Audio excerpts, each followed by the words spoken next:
for you to repent after Judgment Day. There will never be another chance for you to be redeemed after Judgment Day.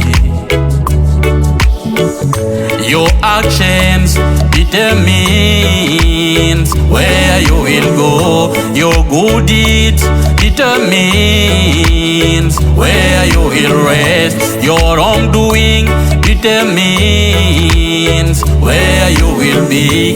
There is only two final destination for your soul: paradise and lake of fire.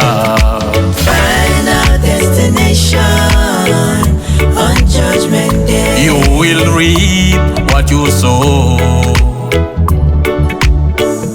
If you sow good deeds, you'll reap paradise. If you sow bad...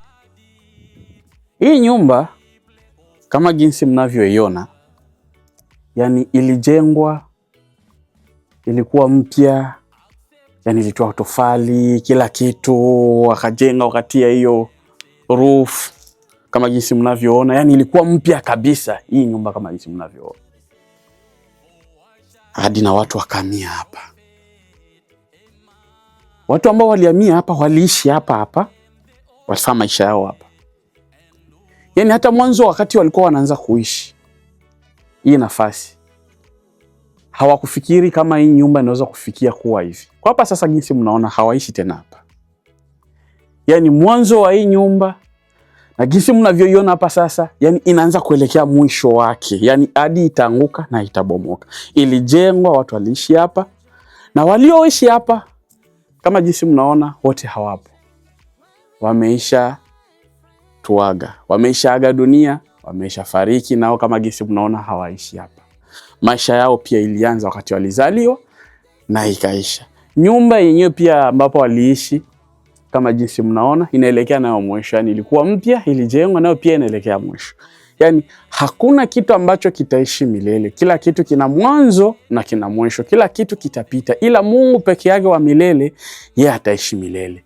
Sasa ndugu yangu, maisha yako pia wewe unayenitazama itakuwa pia kama hii nyumba. Kuna wakati itashine, itakuwa nzuri, utapitia mambo mazuri, utaenjoy life, utafanya kila kitu. Lakini ujue kama maisha yako pia itaelekea kama hii nyumba inavyoelekea mwisho wake. Waliokuwa wanaishi hapa hawapo tena, kama jinsi mmeona na angalia na wachunguza, hawaishi tena hapa, yani hawapo tena, walifariki kitambo sana. Tengeneza maisha yako ndugu yangu. Hapa tunaongelea ni final destination. Final destination yako itakuwa wapi? Yani mwisho wako utakuwa vipi ndugu yangu? Unakula bata, au unafanya hivi, unapeleka hadi business kwenye kanisa la Mungu. Umeshafikiria mwisho wako utakuwa vipi? Matendo yako ambayo uko naishi hapa duniani yatakufuata.